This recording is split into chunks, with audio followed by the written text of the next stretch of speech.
السلام علیکم ورحمۃ اللہ تعالی وبرکاتہ۔ الحمد للہ الحنان المنان الذي خلق الانسان وعلمه البیان والصلاة والسلام علی رسولہ سید الانس والجان وعلی آلہ واصحابہ ذوی الخیر والاحسان، اما بعد فاعوذ باللہ من الشیطان الرجیم، بسم اللہ الرحمن الرحیم۔ انا انزلناہ فی لیلۃ القدر وما ادراک ما لیلۃ القدر لیلۃ القدر خیر من الف شہر تنزل الملائکۃ والروح فیہا باذن ربہم من کل امر سلام ہی حتی مطلع الفجر، صدق اللہ مولانا العظیم۔ بارگاہ رسالت مآب صلی اللہ تعالیٰ علیہ وسلم میں درود پاک کا ہدیہ پیش کریں۔ اللہم صلی علی سیدنا و مولانا محمد معدن الجود والکرم وآلہ واصحابہ الکرام وابنہ الکریم وبارک وسلم صلاۃ دائمۃ سرمدا ابدا۔ عزیزان گرامی وقار، آج کی یہ شب احادیث رسول صلی اللہ تعالیٰ علیہ وسلم کے مطابق ممکنہ لیلۃ القدر میں سے ہے۔ حضور اکرم صلی اللہ تعالیٰ علیہ وسلم کے فرمان عالی شان میں یہ ملتا ہے کہ شب قدر کو رمضان کی آخری طاق راتوں میں تلاش کرو، 21، 23، 25، 27 اور 29۔ اور اکثر فقہائے کرام، اولیاء کاملین اور بزرگوں کا رجحان لیلۃ القدر کے متعلق اس رات ہی کی طرف گیا ہے، وہ 27ویں شب ہی ہو سکتی ہے، زیادہ غالب گمان یہ ہے۔ اور ہم لیلۃ القدر کو، شب قدر کو اس لیے بھی ڈھونڈتے ہیں کہ اس رات کی فضیلت میں میرے آقا صلی اللہ تعالیٰ علیہ وسلم نے ارشاد فرمایا، اس رات جو بھی مومن بندہ ایمان کے ساتھ کھڑا ہوا اپنے رب تعالیٰ کے حضور، رات میں عبادت کے لیے کھڑا ہوا، توبہ و استغفار کیا، تو حدیث پاک میں اللہ تعالیٰ اس کے پچھلے تمام گناہوں کو معاف فرمائے گا۔ اس لیے لیلۃ القدر کی جستجو میں ہر مومن رہتا ہے کہ اس رات کو اگر اللہ تبارک و تعالیٰ نے معاف کرنا ہے، اس میں میرا بھی نام شامل ہو جائے تو پچھلے سابقہ تمام گناہ معاف کر دیے جائیں گے۔ اللہ تبارک و تعالیٰ ہمیں لیلۃ القدر کی برکتیں عطا فرمائے اور سابقہ خطاؤں اور گناہوں کو مولا معاف فرمائے۔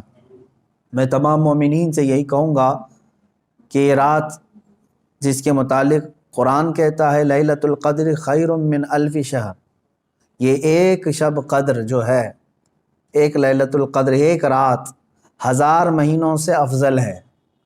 1000 مہینوں سے افضل ہے۔ 1000 مہینے کئی سالوں میں ہو جائیں گے۔ جب آپ اس کو ترتیب دیں گے 1000 مہینے تو کتنے سال بن جائیں گے، تو یہ اتنے سالوں سے بہتر ایک رات ہے۔ یوں سمجھ لو پوری زندگی عبادت کرنا ہے ایک طرف، اور لیلۃ القدر کی اس مقدس گھڑی میں عبادت کرنا ہے ایک طرف۔ اس لیے اس رات کو ضائع ہونے نہ دیں۔ جو لوگ اس رات کو عیش و عشرت میں اور ادھر ادھر بیٹھ کر کے یا پھر گھومنے پھرنے میں، بائک رائڈنگ میں اور لوگوں کے تماشے دیکھنے میں جو گزارتے ہیں، میں سمجھتا ہوں وہ بہت بڑے حرمہ نصیب ہیں۔ انہوں نے اپنی قسمت میں ملی ہوئی اس رات کو اپنے ہاتھوں ضائع کیا، ہلاک کیا۔ اور اسی لیے میرے آقا صلی اللہ تعالیٰ علیہ وسلم کی حدیث بھی ملتی ہے، وہ شخص تباہ و برباد ہو جائے، ہلاک ہو جائے جو رمضان کو پایا مگر اس کی قدر نہیں کیا۔ اب حضور پاک صلی اللہ تعالیٰ علیہ وسلم نے اس کے لیے دعائے ہلاکت فرمائی ہے، تو ایسا بندہ تو ہلاک ہونا ہی ہے، ایسے کو تو برباد ہونا ہی ہے جو رمضان پایا لیکن اس کی قدر نہیں کر سکا۔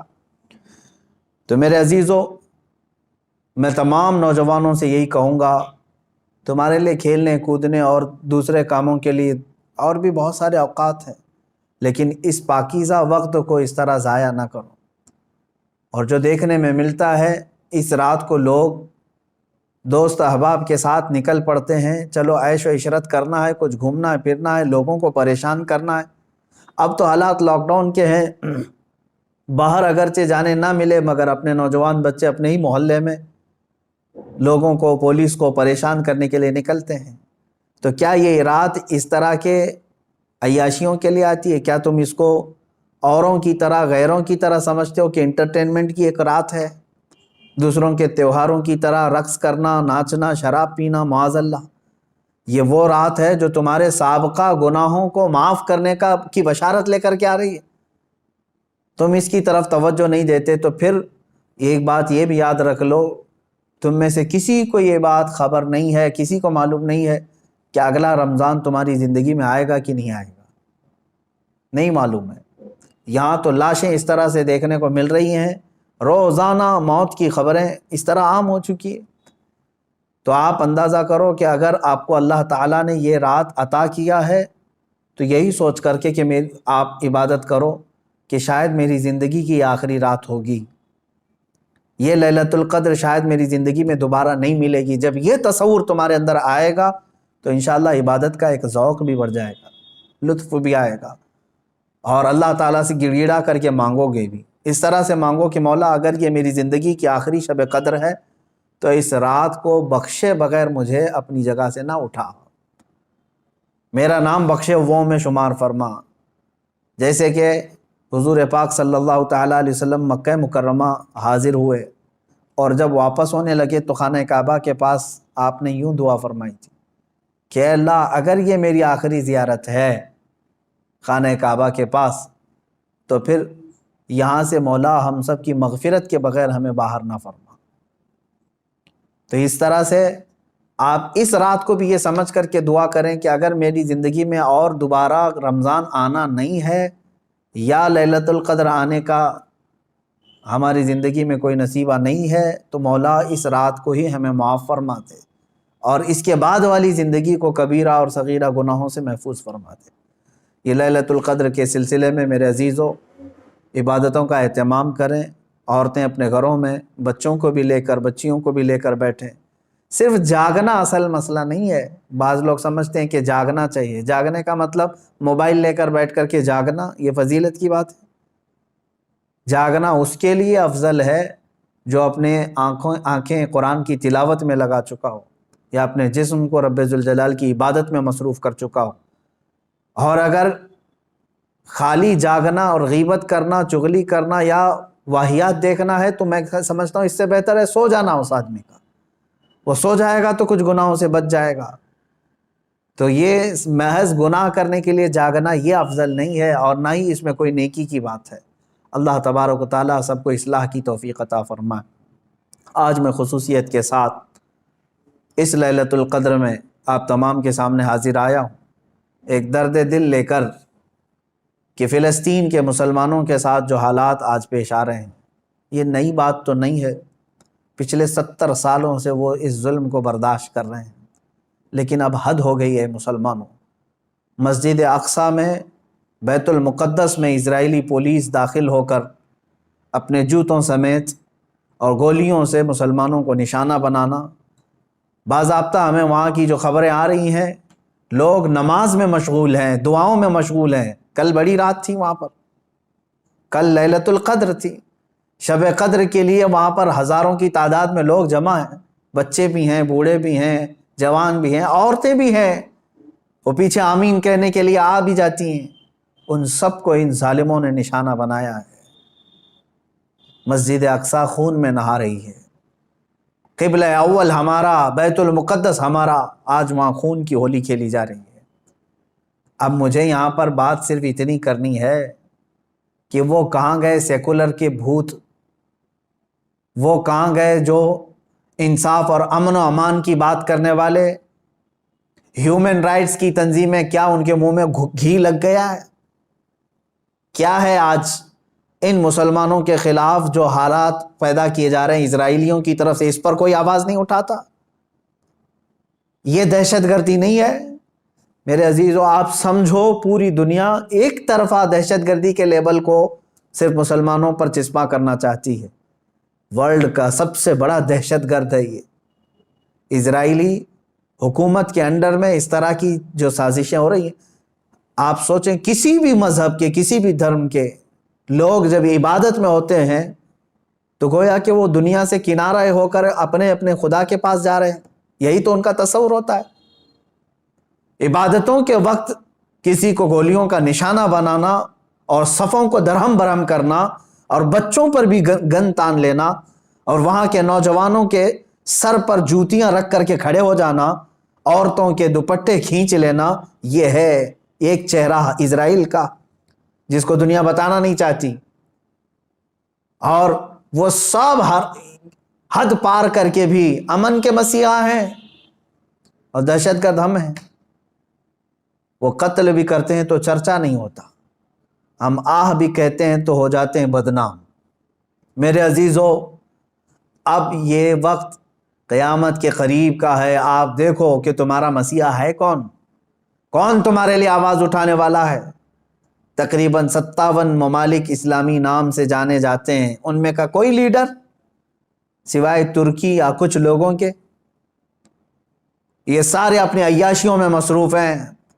فلسطین کے بچوں کو ایک لقمہ کھانا دینے کے لیے بھی سعودی عرب کی حکومت تیار نہیں، امارات تیار نہیں۔ یہ تو اسرائیل کے ساتھ پینگے بڑھا رہے ہیں، اسرائیل کے ساتھ معاہدے کرنے چلے ہیں، اپنی پراپرٹیاں اور اپنے ایئرپورٹ ان کو گروی دینے کے لیے چلے ہیں۔ سمجھنے کی آج ضرورت ہے، جہاں اسلامی ملک ہم سمجھ رہے ہیں، سعودی ہو یا امارات ہو یا بحرین ہو یا قطر ہو، یہ تمام ممالک، ان سب کی نہ جانے کون سی مجبوریاں ہیں، یا ان کے گھروں میں کون سے یہودی آ کر داخل ہو چکے ہیں، یہ واللہ عالم۔ کہ نہ سیریا کے مارے جانے والے مسلمانوں کے لیے بات کرتے ہیں، نہ فلسطین کے نہتے بچوں کے لیے بات کرتے ہیں، نہ یہ برما کے قتل عام پر کوئی بات کرتے ہیں۔ ان کو تو کچھ لینا دینا نہیں ہے امت مصطفیٰ سے، بلکہ یہ الٹا امت کے ان غریب مسلمانوں کو بلیم کرتے ہیں کہ یہ اس طرح دہشت پھیلاتے ہیں۔ ایک وقت آئے گا، دیکھ لینا، ان کی کرسیاں ہلیں گی، وقت آئے گا جب ان کے تاج اچھالے جائیں گے، یہ سب بہت بری موت مارے جائیں گے۔ اس لیے کہ میں نے پڑھا ہے، کفر کی حکومت تو چل سکتی ہے لیکن ظلم کی حکومت نہیں چلے گی، ظلم زیادہ دن تک نہیں چلے گا، یہ صدائے بازگشت ہے، پلٹ کر کے واپس آنا ہے۔ آپ کو پتہ ہے، میں نے دیکھا ہے فلسطین کے بہت سارے لوگوں کو جن حالات میں وہ زندگی گزار رہے ہیں، اللہ کی پناہ، 35 سال 40 سال سے ان کی مارکیٹوں پر کرفیو لگی ہے۔ کرفیو سمجھتے ہیں، ایک دن 2 دن کرفیو لگے تو ہمارے دکانوں پر تالا، اور 40 سال سے کرفیو لگا کر کے رکھے ہیں کچھ مارکیٹس میں، بازاروں میں، دکانوں پر جالے لگ چکے ہیں، بہت ساری پراپرٹیاں اور جائیدادیں ہڑپ کر کے اسرائیلی غصب کر کے بیٹھے ہوئے ہیں۔ یہ ساری کی ساری چیزیں بنا ان عرب لیڈروں کی اجازت کے اور ان کی منظوری کے نہیں ہو رہی ہیں۔ یہ سب میں ان لوگوں کی ہمدردیاں شامل ہیں۔ انہوں نے سعودی ہو یا جتنے بھی یہ مسلم کنٹریز ہیں، فلسطین کے بچوں کے خون پر اپنی کرسیاں بچھائے ہوئے ہیں۔ آج ہمیں درد ہوتا ہے اس بات کا میرے عزیزوں کہ اب مسجد اقصیٰ کو بھی انہوں نے پامال کر دیا، مسجد اقصیٰ کے اندر داخل ہو کر کے اپنی گن کو اٹھا لیا اور عبادتوں کی اور صفوں کو وہاں پر درہم برہم کر دیا۔ اب یہ تمہارے سمجھنے کا وقت آ چکا ہے، اب مسلمانوں تمہارے اتحاد کا وقت ہے۔ لیکن ہم تو یہاں سے آواز اٹھاتے ہیں، جتنا ہو سکے میں بیدار کرنے کے لیے آواز اٹھاتا ہوں، ورنہ رہ رہ کے 100 زخموں کا خیال آتا ہے، کس زخم پر ہم بات کریں آج۔ اسی لیے وہ حالی کا شعر مجھے یاد آتا ہے، رسول پاک کی طرف مخاطب ہو کر کے حالی نے کہا تھا، اے خاص ہے خاصان رسول وقت دعا ہے، امت پہ تیرے وقت عجب آ کے پڑا ہے۔ آج یہی حال تو ہے امت پر، ایسے حالات کہ ہماری بہنیں بہت چیخ رہی ہیں اپنی عزت کے لٹنے پر، ہماری ماؤں کو بے آبرو کیا جا رہا ہے، لیکن ان کی مدد کے لیے اٹھنے والا کوئی شہسوار نظر نہیں آتا۔ مشرق سے مغرب تک، شمال سے جنوب تک ایک چپی اور ایک خاموشی ہے، ایک ایسا سنسان ماحول ہے کہ سب اپنوں میں اور اپنے آپ میں مست ہیں۔ تمہیں معلوم ہے آج ہم افطاری کے لیے بیٹھتے ہیں تو بڑی بڑی نعمتیں کھا لیتے ہیں، ان بچوں کا کیا ہوتا ہے جن کی افطاری کے وقت ان کے باپ اور ماں کی لاشیں سامنے رکھی رہتی ہیں؟ رمضان المبارک ان کا ہر سال اس طرح سے خون میں نہلا دیا جاتا ہے، یہ کون سا انصاف ہے؟ یہ امریکہ جو ہیومن رائٹس کی بات کرتا ہے، دنیا کو انصاف اور جمہوریت دینے کا علم بردار کہلاتا ہے، یہ سب کے سب ان فلسطینیوں کے قتل عام پر خاموشی اختیار کیے ہوں، کہاں ہے وہ اقوام متحدہ، کہاں ہے وہ UN ہے؟ وہاں پر ان چیزوں کی بات نہیں ہوگی۔ ہاں اگر ایک اسرائیلی مارا گیا یا ایک یہودی یا ایک عیسائی مارا گیا تو اس کے لیے تو بوال ہوگا۔ مسلمانوں کا خون سستا ہو چکا ہے، مسلمانوں کا خون بہت عام ہے کہ ان کو کوئی بھی بہا دے۔ اے مسلمانوں، اس لیے آج تمہیں واپس اپنے اسی قدم پر آنے کی ضرورت ہے جہاں پر رسول پاک نے تمہیں چھوڑا تھا۔ میرے آقا صلی اللہ تعالیٰ علیہ وسلم نے جو نقوش ہمیں دیے وہاں پر تمہیں واپس آنے کی ضرورت ہے۔ تم اگر دنیا کی رضامندی کے لیے اپنے آپ کو بیچتے ہو، چند لوگوں کی رضا کے لیے اپنے آپ کو بدلتے ہو، تو یاد رکھنا یہ دنیا کبھی تم سے راضی نہیں ہوگی، کبھی راضی نہیں ہوگی۔ کیوں نہ ہم رسول پاک صلی اللہ تعالیٰ علیہ وسلم کی رضا کے کام کریں، اللہ اور اس کے رسول راضی ہو جائیں، تو پھر ہماری وہ سابقہ قوت لوٹ آئے گی جس قوت سے قیصر و کسریٰ کانپتے تھے۔ وہ ایمانی غیرت واپس لوٹ آئے گی جس سے وقت کا چنگیز خان بھی ہل جاتا تھا، تھر تھر کانپتے تھے۔ وہ ایمانی غیرت اور حمیت واپس آ جائے گی۔ شرط صرف اتنی ہے، ان کنتم مؤمنین، تم سچے نبی کے غلام ہو جاؤ۔ ولا تہینوا ولا تحزنوا وانتم الاعلون، میرے رب کا وعدہ ہے کہ تم غم نہ کرو، پریشان مت ہو، تم بلند ہوگے، لیکن اس کے ساتھ ایک شرط ہے کہ تم نبی کی وفاداری تو کرو، غلامی میں تو آ جاؤ۔ آج فلسطین ہے، اس کے بعد شام ہے، اس کے بعد عراق ہے، اس کے بعد یمن ہے، پھر افغان ہے، برما ہے، یہ سب جگہ مذبح خانہ بنا ہوا ہے۔ جانور بھی اتنے نہیں کاٹے جاتے جتنے وہاں کے انسان کاٹے جاتے ہیں۔ میرے عزیزو، آج کے ان حالات کو دیکھ کر کے مجھے اندازہ ہو رہا ہے اب رب تبارک و تعالیٰ کا یہ قہر ہی تو ہے کورونا۔ جب ظلم بڑھتا ہے تو بلائیں بھی پھیلتی ہیں۔ یہ جتنے ظالم ہیں دیکھ لینا یہ بلاؤں میں گرفتار ہوں گے۔ آج یہ جو حالات پیدا ہوئے ہیں، کثرت سے یہ بیماری کا پھیل جانا اور کثرت سے موتوں کا ہو جانا، آپ کیا سمجھتے ہیں؟ یہ بھی ایک اللہ تعالیٰ کے غضب کی نشانی ہے، یہ اس کے قہر کی نشانی ہے۔ تمہارے پاس لاکھوں کروڑوں بھی ہوں گے، تم بچ نہیں پاؤ گے اس کی پکڑ سے۔ ظلم سے باز آ جاؤ۔ ظلم ایک ایسی چیز ہے جس کو کبھی دنیا نے پسند نہیں کیا، اور ہر ظالم کا انجام بہت سخت ہوا ہے۔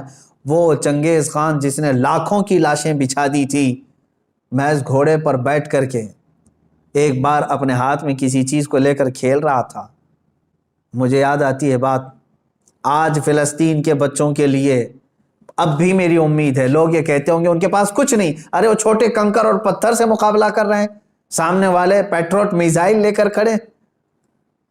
اسرائیلیوں کے پاس گن ہیں اور وہ بچوں کی کھوپڑیوں پر لگاتے ہیں، اور دوسری طرف نہتے بچے ہیں۔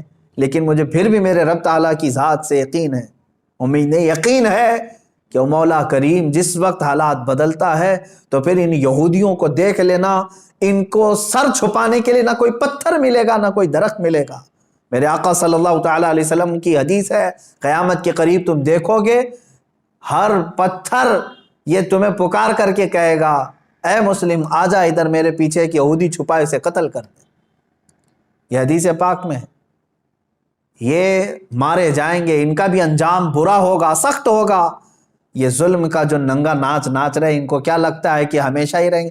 یہ خود چین سے کبھی نہیں رہ سکتے۔ ذلت والے لوگ، انبیاء کا بے حساب قتل کیا جنہوں نے، پوری دنیا کی آج چین و سکون کو غارت کرنے والا یہ اسرائیل کیا سمجھتا ہے کہ ہمیشہ ان کی حکومت قائم ہو جائے؟ میرے رب تبارک و تعالیٰ کا انتقام بہت قریب ہے، بہت قریب ہے۔ میں جو بات عرض کر رہا تھا وہ یہ ہے کہ فلسطین کے بچوں کے لیے اب بھی انشاءاللہ العزیز امید ہے، آئے گی۔ چنگیز خان ظالم تھا، اس نے انسانوں کی کھوپڑی سے مینار بنانے کا بھی حکم دے دیا تھا۔ اتنے قتل کرتے تھے، جس راستے سے وہ گزرتے پورے گاؤں کو جلا کے چلے جاتے تھے، کوئی نشانی نہیں رکھتے تھے۔ منگولیا کے رہنے والے یہ چنگیز خان نے ایک وقت ایسا آیا کہ تقریباً کئی 100 لوگوں کو، مسلمان بھی تھے اس میں اور دوسرے بھی تھے، قید کر کے لایا اور کھڑا کر دیا۔ قتل عام کا حکم تھا، 3 صفیں لگی ہوئی تھی، اس میں علماء تھے اکثر، ایک بڑی عمر کے بزرگ بھی اس میں کھڑے تھے، وہ پہلی صف میں تھے۔ تو جلاد کو اس نے حکم دیا، چنگیز خان اپنے گھوڑے پر بیٹھا ہوا تھا، حکم دیا کہ قتل کرو۔ تو پہلی صف کو جب قتل کرنے لگا جلاد، تو بڑی عمر والے جو تھے، وہ ایک بزرگ، وہ دوسری صف میں پیچھے چلے گئے کہ پہلی صف والوں کے سب سر اڑا دیے گئے، سب قتل ہو گئے۔ چنگیز خان دیکھ رہا تھا کہ ایک بوڑھا پہلی صف سے دوسری صف میں جا رہا ہے، دوسری صف کے قتل کا حکم ہو گیا، تو وہ بوڑھے میاں تیسری صف میں چلے گئے کہ بچ جاؤں کہیں سے۔ چنگیز یہ چیز دیکھ کر کے ہنس رہا تھا، کہکا مار رہا تھا، دوسری صف کے بھی پورے لوگ قتل ہو گئے، تیسری صف جب بچی تھی، تب چنگیز خان نے اس بوڑھے کو مخاطب کر کے کہا، بڑے میاں یہ آخری ہے، پہلی سے تم دوسری میں آ گئے، دوسری سے تیسری میں آ گئے، میں دیکھ رہا ہوں مسلسل تم کو، اب پیچھے کوئی صف نہیں، آگے میری تلوار ہے، بتاؤ اب کہاں جاؤ گے، اب کون بچائے گا؟ اس بزرگ نے کہا، میرے رب کی ذات سے اب بھی مجھے امید ہے، میرے اللہ سے مجھے اب بھی امید ہے، وہ اگر چاہے تو اب بھی مجھے بچائے گا۔ کہا کہ اب کوئی صورت ہی نہیں ہے تمہارے بچنے کی، قتل عام کا حکم تھا، تیسری صف کے لوگوں کو قتل کرنے کا آرڈر دیا ہی تھا۔ اچانک وہ کوئی چیز لے کر کے اپنے ہاتھ میں کھیل رہا تھا چنگیز خان، اس کے ہاتھ سے وہ گر گئی، وہ چیز جیسی گری وہ جھک کر کے اٹھانے گیا تو گھوڑا ڈر گیا، اس کا ڈر کر کے بدک گیا اور ایسا دوڑا کہ چنگیز کے پیر جو ہے اس کے زین میں پھنسے رہ گئے اور سر نیچے لٹکا رہ گیا، اور گھوڑا اتنا سرپٹ دوڑتا گیا کہ اس کا سر جو ہے پتھروں سے ٹکراتا چلا گیا، اتنا ٹکرایا، لوگ پکڑنے کی کوشش کرتے رہے، گھوڑا کسی کے ہاتھ میں نہیں آیا۔ وہ بہت اعلیٰ نسل کا گھوڑا تھا جو چنگیز استعمال کرتا تھا۔ وہ گھوڑا بھاگتا رہا یہاں تک کہ بہت دیر کے بعد جب چنگیز خان کے گھوڑے کو قابو میں کیا گیا، اس کا سر جو ہے کئی پتھروں سے ٹکرا چکا تھا اور اس کے بعد اس کی موت آ چکی تھی، موت آ گئی۔ اس بابا نے کہا تھا، اب بھی اگر اللہ چاہے تو مجھے بچا لے، ظالم اگر سر پر بھی کھڑا ہے، گردن پر تلوار بھی ہے، اگر رب تبارک و تعالیٰ چاہے تو ظالم کو اسی وقت اس کے انجام تک پہنچاتے۔ آج بھی اسرائیل نے اگر حد کر دیا، بچوں کے خون، عورتوں کے خون کو مسجد اقصی میں بہا دیا، تو یاد رکھنا رب تبارک و تعالیٰ دیکھ رہا ہے۔ وَمَا اللَّهُ بِغَافِلٍ عَمَّا يَعْمَلُ الظَّالِمُونَ، اللہ ہرگز ظالموں کے کام سے غافل نہیں۔ انما یؤخرہم لیوم تشخص فیہ الابصار، ہاں وہ تھوڑا مؤخر کرتا ہے اپنی پکڑ کو، لیٹ کرتا ہے، دیر کرتا ہے پکڑ کو، کیوں؟ تاکہ سارے لوگ اس کا انجام دیکھ سکیں، سارے لوگ اس کا انجام دیکھ سکیں۔ وہ تھوڑا سا ڈیلے کر کے بعد میں پکڑ کرتا ہے، اور جو ڈھیل ہوتی ہے اس کو کوئی یہ نہ سمجھ لے کہ وہ جو کر رہا ہے اچھا کر رہا ہے۔ لیکن میں تمام مسلمانوں سے کہنا چاہوں گا، اب بعض لوگ تو اپنی تسبیح اپنے مسلح پر تو آئی گئے ہیں کہ چلو فلسطین کے بچوں کے لیے دعا کرنا ہے۔ ظاہر سی بات ہے، اب دعا کے علاوہ بہت سارے لوگوں کے پاس بچا کیا ہے، آج یہی حالات ہیں ہمارے۔ لیکن ساتھ میں نوجوانوں سے کہنا چاہوں گا، اٹھو وہ گر نہ حشر نہ ہوگا پھر کبھی، دوڑو کے زمانہ چال اپنی چل گیا، جو چنگاری وہاں پر، جو آگ وہاں پر لگی ہے، اس کی چنگاریاں تمہارے گھر میں آنے پر دیر نہیں لگے گی۔ یاد رکھنا، پڑوس کے گھر میں اگر آگ لگی ہے تو چادر تان کر کے سو جانا یہ بیوقوفی ہے کہ اس گھر کی آگ کی چنگاریاں تمہارے گھر کو بھی جلا کر خاک کر سکتی ہیں۔ یہ تمہیں جگانے کے لیے، بیدار کرنے کے لیے ہے۔ جہاں جہاں تم ظلم کی یہ تمام داستانیں سن رہے ہو، وہ چنگاریاں تمہارے گھر سے بہت قریب ہیں، تمہارے گھروں کو خاکستر کرنے کے بھی منصوبے بنائے جا چکے ہیں۔ اس لیے ایمان کے ساتھ اور محبت مصطفیٰ کے ساتھ بیدار ہو جاؤ، قوت عشق سے ہر پست کو بالا کر دو، دہر میں نام محمد سے اجالا کر دو۔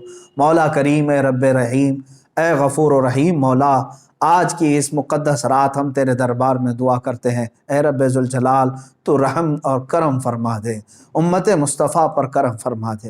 اے اللہ، تیرے دربار میں ہم ہاتھ پھیلائے ہیں، فلسطین کے نہتے بچوں پر تو رحم فرما دے۔ اے اللہ، رمضان کا پاکیزہ مہینہ ہے، اے کریم خدا، رمضان میں لوگ روزے سے رہتے ہیں، دن بھر بھوکے رہتے ہیں۔